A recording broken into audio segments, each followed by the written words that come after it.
I'd like to, first of all, say thank you. First person I'd like to thank is Laurie and Pete and the whole team for organizing this conference. I'm very impressed with this conference and I'm really happy to be here. Although I'm really, not an assessment expert at all. And I could see that by the number of answers I got wrong to Gad's questions. Not that I needed to be reminded of that, but I'm not an assessment expert. In fact, I'd also like to thank Cambridge University Press for bringing me here, for sponsoring me. And I would like to thank you for being here, for coming back after the coffee break, and for what I'm sure, for joining what I'm sure will be a very, very interesting today's seminar. This session is on remembering new language and strategies that should work for our students. Well, a frequently quoted dictum comes from David Wilkins, that without grammar, little can be conveyed. Without vocabulary, nothing can be conveyed. There still seems to be a heavy focus in many countries. If you, like me, travel the world and sit in on classrooms in many countries around the world, there still seems to be a heavy focus on the teaching of grammar and on explaining grammar in many classrooms. But also a noticeable tendency has arisen over the last maybe 15 years or so to acknowledge the importance of teaching lexis.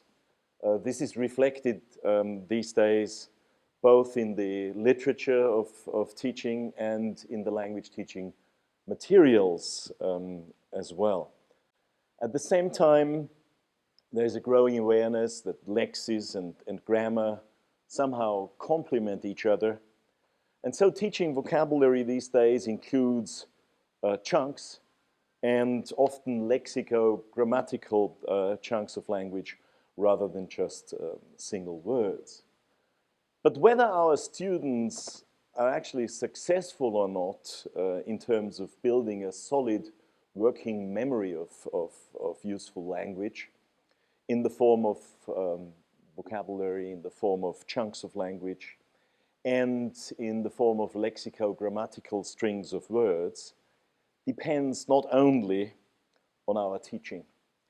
It also requires commitment and, to a certain extent, competence on the part of the students.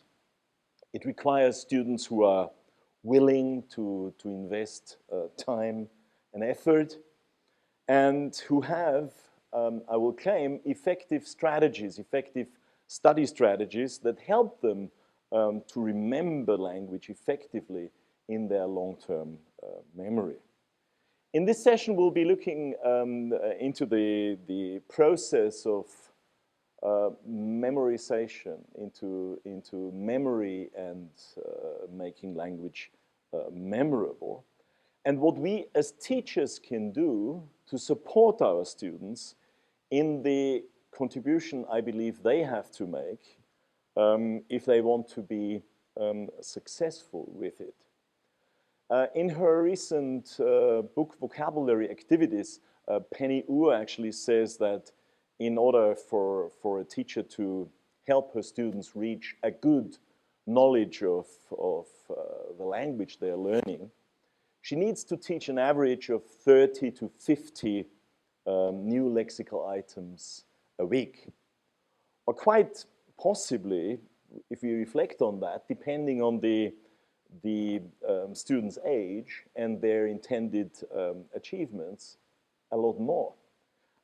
Assuming that among those 30 to 50 or more lexical items, there will be quite a lot of multi-part words or chunks indeed, that is a lot of words. It's a lot of language. So memory plays an important part in this process, and so do the student strategies. I've had For quite some time, as Laurie has kindly also mentioned, a serious interest in cognitive psychology, and in recent years in what we can learn from neuroscientists, neurobiologists. I'm not a neurobiologist myself. I'm a language teaching methodologist, but I'm currently working on a book project together with James Zull. He is professor of neurobiology at Case Western University in Cleveland, Ohio. And he's, for me, is one of the people who is not only an excellent neurobiologist, he is one of the people who translates for us teachers, basically, what neuroscientific insights might actually mean for us. And so he's an expert on the brain and learning, not on the brain and language learning. So we're working on this book project together, the working title of which is something like The Brain, Emotions, and Language Learning. And of course, part of this also relates to memory and how we can help as teachers our students to make more of the memory they have. When children are very young, they use their senses to explore the world. And as we will see, their senses, mainly their visual and their auditory and their kinesthetic senses, of course, but also smell and taste, they somehow help to explore the world. It's lovely, isn't it? So she's using all her senses basically to explore the immediate environment, and somehow we're using those senses when we are very young to actually remember things also. We are also, when you think of very young children, I know very few of you are actually teachers of young learners, but I'm quite sure that those of you who are teachers of young learners, you will also exploit this kind of phenomenon, and you will probably be using multisensory activities to actually help your students to remember language. If you think of nursery rhymes that we use with children when they're very young, we will appreciate that multisensory processes actually help children to remember language better too. I was wondering if we can do a little activity here. It's a childish one, can we? Yeah, okay, let's do it. My question is, do you think I can teach you a 12-line poem by reciting it only once? And if I give you a strict test afterwards, do you think you will be able to remember it word for word? You have to say no here, okay? Everybody? Okay, good. So, watch me. Can you hear me all right? Okay, good. A box full of chocolates, hip hip hooray, a box full of chocolates is my prize today. Triangles and circles, rectangles and squares, from the box into my tummy, chocolates, yummy. Are you ready? Okay, then what I want you to do is, I want you to have your hands free, and I want you to imitate my movements without speaking, all right? Here we go.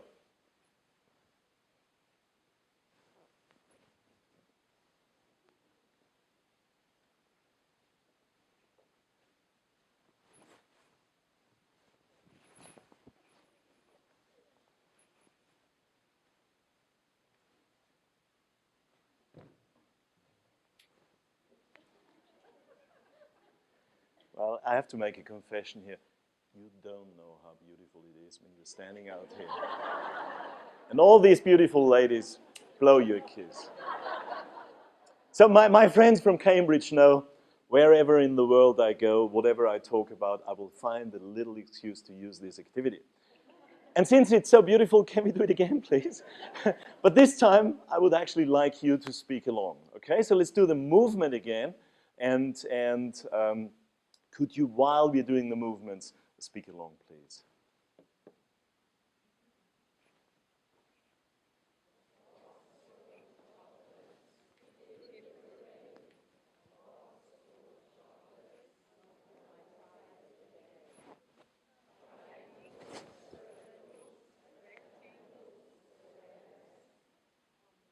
from the box into my tummy.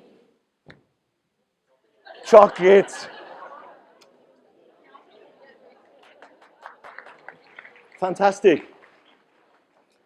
Best group ever. I always say at this point of my session, of course. So what we have here is we have a process that we could actually call hands-on learning. Of course, it doesn't only involve hands, as I said. It involves at least, you know, our visual, our auditory senses too. So this is how we learn language when we are very young. Mothers don't go into their children's bedroom in the morning and say, "Good morning, my darling, get up. Today we're doing the present perfect progressive." There is an intimate link, as I think James Asher once said, between language and the child's body, between language and the child's senses. And so the child, or the child's brain, actually also forms memory based on these processes. Many people have this kind of intuition that the brain is like a static container, and that some people seem to have better containers, and other people have containers that seem to leak a little bit. and age somehow has an influence on the leakage of the container, in a way. So this is something that people seem to be holding on to, but it's actually, it's complete garbage. I mean, our brain is not like that. Our brain is actually, that's what I have learned from James Sull and other neuroscientists. Our brain is like, it's not a static system at all. Our memory is not static. Our memory is actually a living, growing system. This is an image of the brain, and showing a very, very important structure, which is normally called the gray matter. I have no idea why it's pink in this image. It's the pink matter for this morning.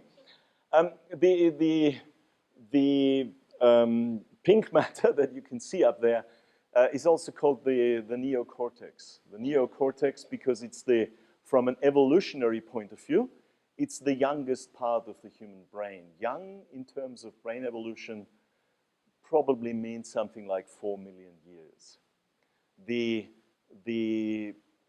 neocortex is the part of the brain that makes our thinking significantly different from animals' thinking.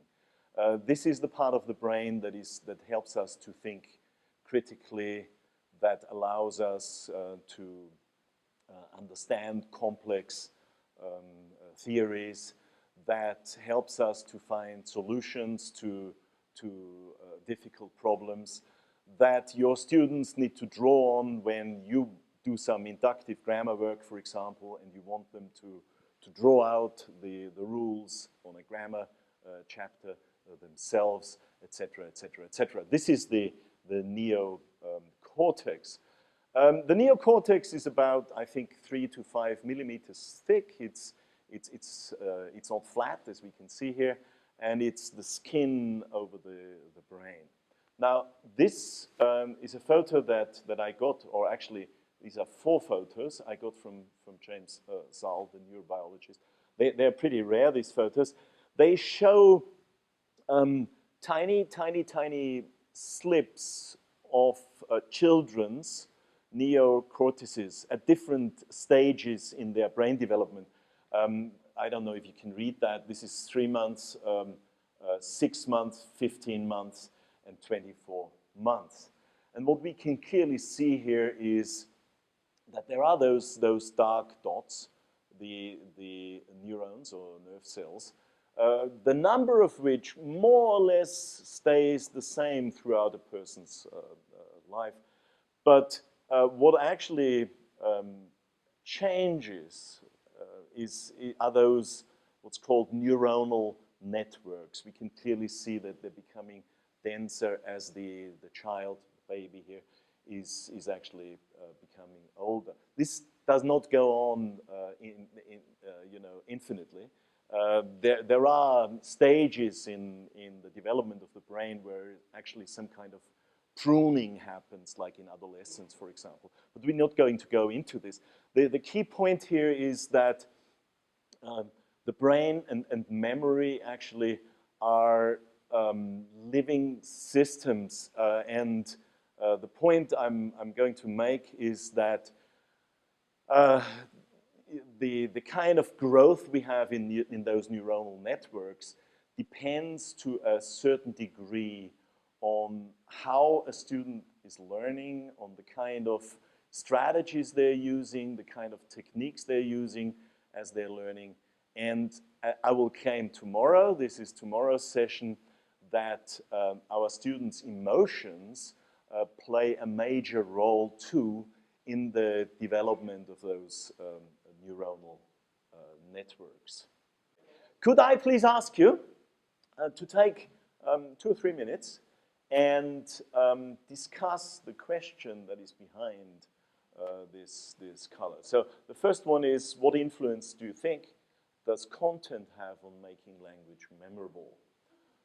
Blue, what relationship, if any, do you see between memorability and authenticity? Do authentic texts make new language easier to remember? If so, why or why not?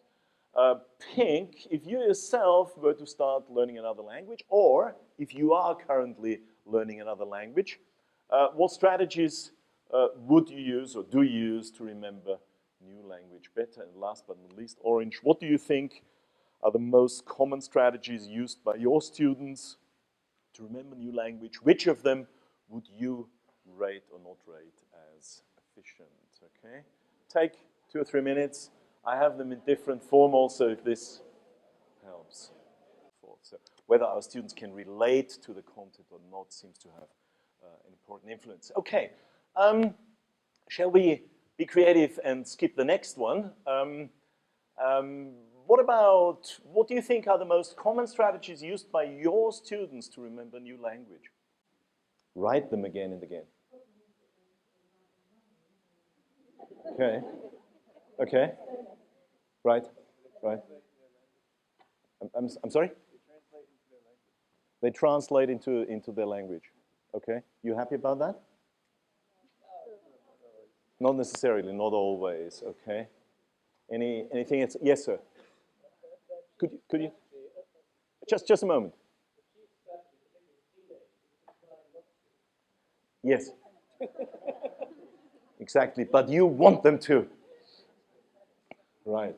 Well, actually, I mean, thanks very much for these 3 answers. Interestingly, when I ask this question, quite often the answer I get is, I have no idea. That's something that many teachers actually say they don't really know. They ask their students to study language, but quite often the teachers don't go as far as finding out how students actually do it. What about you yourself? Any comments here? What kind of strategies would you use yourself? You are the professional teacher, so we should know for ourselves. Are we getting an answer from?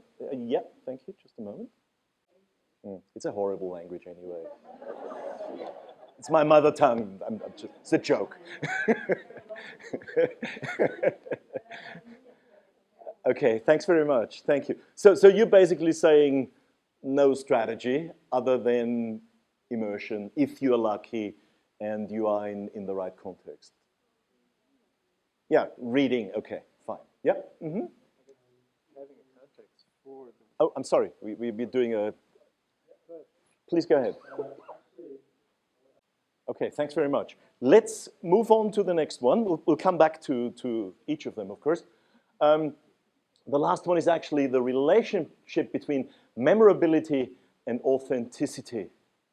Thanks very much. So the answer is yes or no or anything. Yeah, okay, good, thank you. That's a nice one. You said authentic texts are more colorful, okay, and enticing. Well, I'd like to look into this question a little bit, because often one hears, you know, teachers go, well, it has to be authentic texts, and I'd like to query this a little bit using, first of all, a quotation that comes from Henry Widders, and I think he said this in '98, so quite some time ago, but I think it's still as provocative as it was in those days. It says, I would argue against using authentic language in the classroom on the fairly reasonable grounds. It's actually impossible to do so. The language cannot be authentic because the classroom cannot provide the contextual conditions for it to be authenticated by the learners. Now, this is a pretty strong and provocative statement, I would think. But of course, we can prove he's right when we use certain authentic texts. I mean, could I please ask you to read enjoyable? Well, of course not. Well, it might be. I guess we have a medical doctor in the room somewhere already, maybe. He might be finding this very, very interesting, but for us medical lay people, this is probably not very interesting. We could use Gad's lovely grid, actually, to analyze what's going on in our minds as we are trying to make sense of this, and probably cannot actually make much sense of it because we don't even have the specific knowledge. So most of these words don't mean, and the technical terms don't mean too much for us. This is another piece of authentic text that Henry Widdowson used in order to support his argument. A text where we understand every single word, a text where we understand everything. He said he overheard this from a conversation on the tube in London between two elderly ladies. Well, we don't know what they're talking about. We probably even don't want to know. Somebody said recently this is about cutting onions. I have no idea. But definitely here we don't have enough of contextual information. We don't have any context in order to be able to understand what this is all about. So I wouldn't go as far as Henry Widdowson, who says this objection is so obvious that it seems odd that the authenticity argument should ever be taken seriously. But I do think, and I think this is in line with what the gentleman in the first row said, that we have to consider very, very carefully as teachers also whether the text, whether the content we're actually using is relevant to our students. Authenticity is more than also a question of the level, of course, and of the things we explored previously. But I think relevance has to be the first content filter for us. So what I'm going to do now is I'm going to use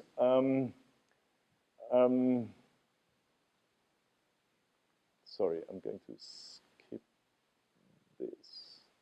Actually, I'm going to use a study that I found about a year ago. I think it's a fascinating study because it's one of the very, very few scientific studies on learning and on remembering language that I know. It's actually a meta-study. The authors, this is a monograph of about 80 pages, if I remember correctly.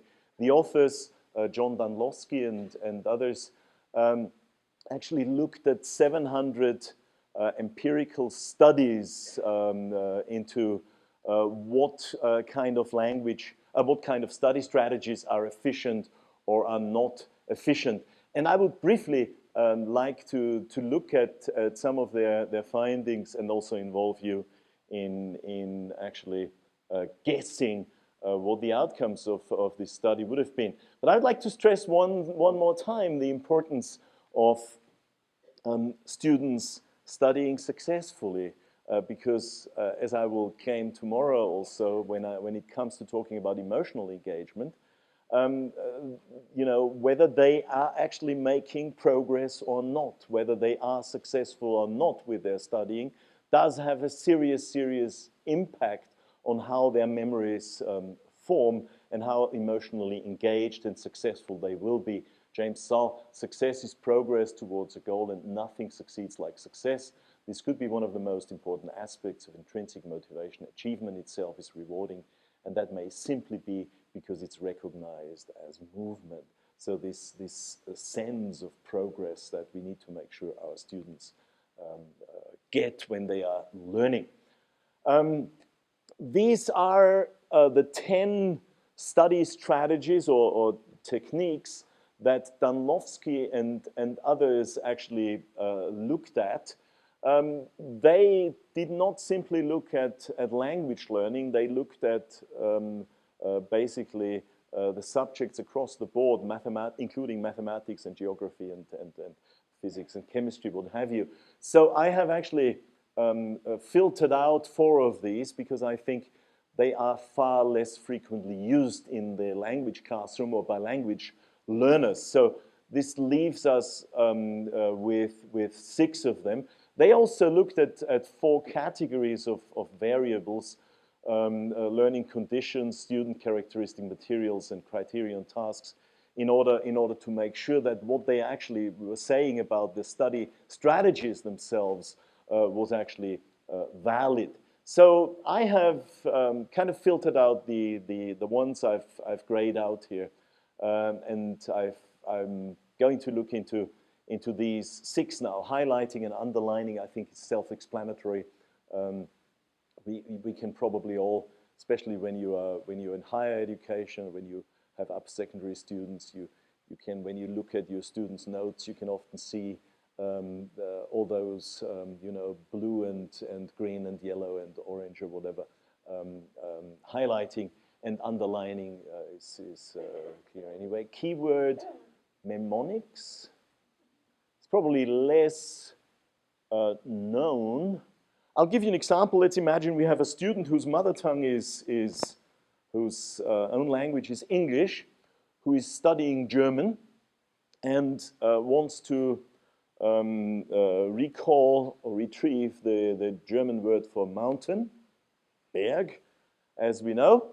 And what they need to do if they want to use keyword mnemonics is they need to use a word which is a homophone or almost a homophone in their own language. So you have Berg, and they would probably think of a word like bear. Yeah, exactly. So they need to use the power of visualization, so to speak, and they need to create an image that brings the 2 images of bear and mountain together. So let's say they imagine a steep slope of a mountain and a bear sliding down this mountain slope on his behind, okay? So that would be a memorable image, I guess. Number 2, keyword mnemonics. Rereading is clear, was actually mentioned several times. Reading the same kind of list of words or text, what have you, again and again and again. Practice testing or self-testing. This would be anything, if you think of young learners, from using images to test their own memory, whether they can actually recall words, to the kind of review sections we have in most course books, where we have, I don't know, gapped sentences, etc., etc., etc. This would, you know, in recent years, there have been quite a number of apps developed for learning vocabulary, where students have those gapped sentences also, etc., etc.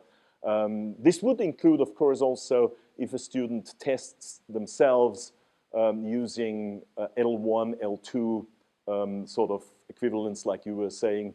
So it's self-testing or practice testing.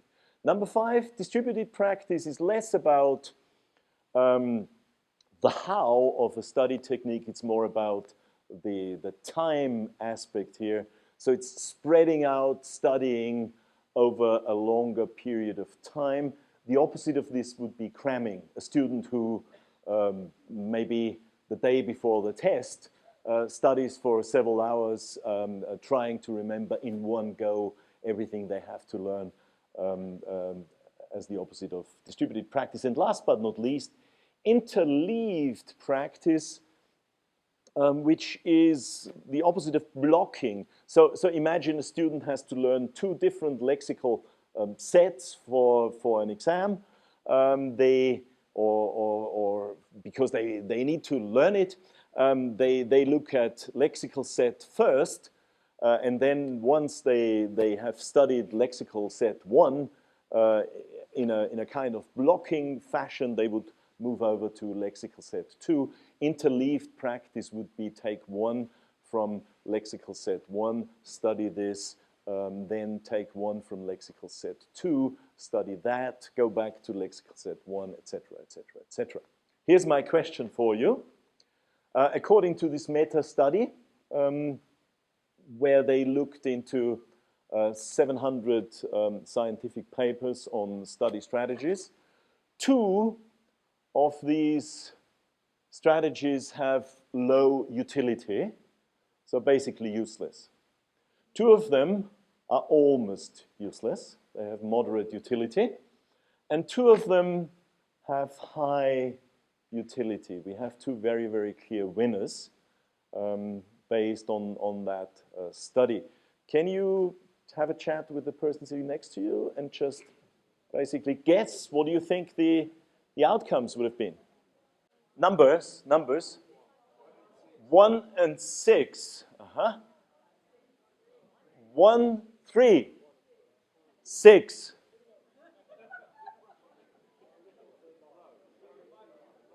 Low. Which are the useless ones, basically? 3. Okay. 1 and 4. Okay.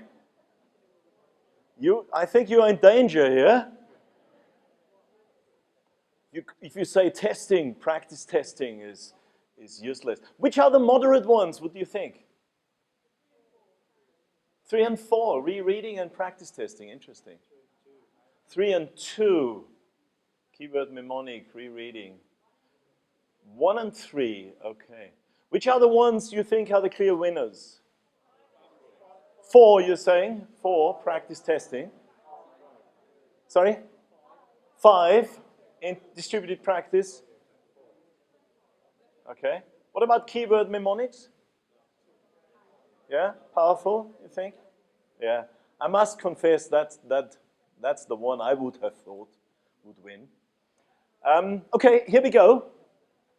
As I said, you know, I'd like you to, if possible, to really go back to that study and read the study, because there's far more in it than what I can focus on. Obviously, it's my interpretation, what I'm presenting here. It's a fascinating study. What actually proves to have low utility is rereading. It seems rereading is very easy to do. It doesn't take a lot of time, but it also doesn't require a lot of what I will call cognitive engagement, really, you know. I can actually fool myself as a student by pretending I'm studying anyway, and nothing much is happening up there, so to speak. The second one, low utility, highlighting and underlining.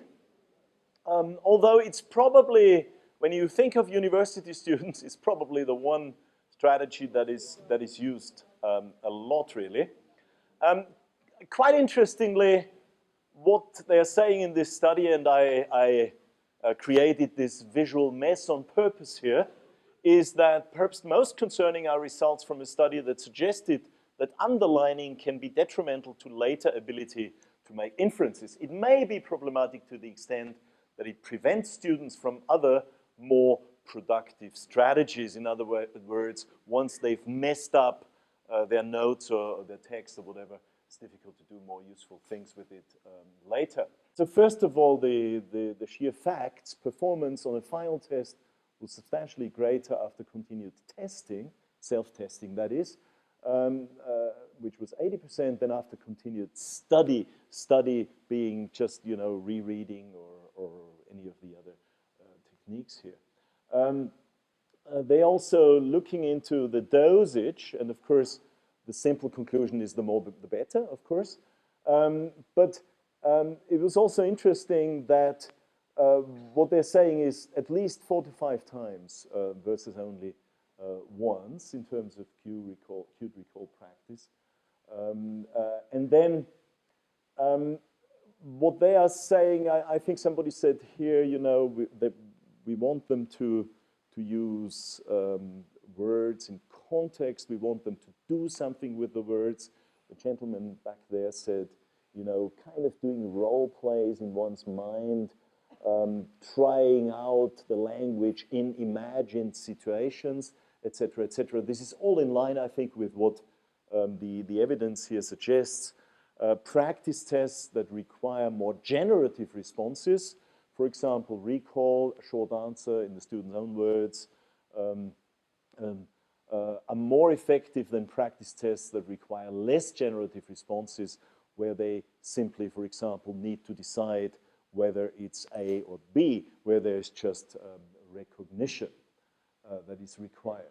So we have the generation effect, which is also something that Sharifian, a colleague from Australia, writes about. He says the generation effect refers to the finding that learners are more likely to remember the items that they have generated in one way or another, either totally or partially, than the items they've just read and memorized.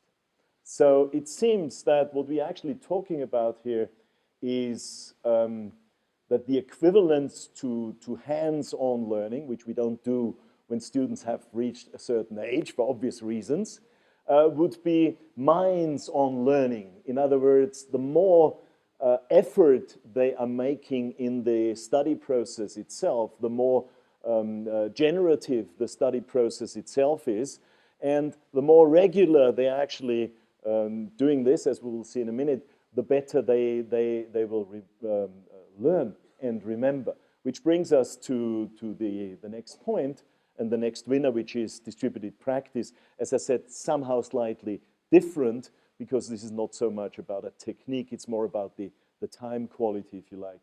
A few, I think, interesting points here. Criterion performance was best when the lag between sessions, so the question is, what's better, long lags or short lags, not legs, short lags or long lags. The criterion performance was best when the lag between sessions was approximately 10 to 20% of the desired retention interval. For example, to remember something for 1 week, learning episodes should be spaced 12 to 24 hours apart. To remember something for 5 years, the learning episodes should be spaced 6 to 12 months apart. Well, this is, of course, something that materials developers need to keep in mind. This is something that people developing learning programs need to keep in mind. It's not something that the teacher can actually do on a scientific basis, because that would be impossible. But the message here also is, you know, as much revision as possible, of course. So here are a few suggestions that I would like to make, drawing on these findings. The first one is many teachers, and I'm of course not talking about anybody in this room here, but many teachers out there do not seem to know a lot about how their students actually go about their study, what kind of strategies they use. And also, not many teachers seem to know which strategies are efficient or otherwise. The most effective study strategies, if you think of self-testing in a more generative way, and distributed practice, are relatively easy to learn, and they are actually not very time-consuming. We, I think, as teachers, should sell these strategies to our students, and we should actually consistently train our students in the use of these, what I call minds-on study strategies. And that was it. Thank you very much, ladies and gentlemen.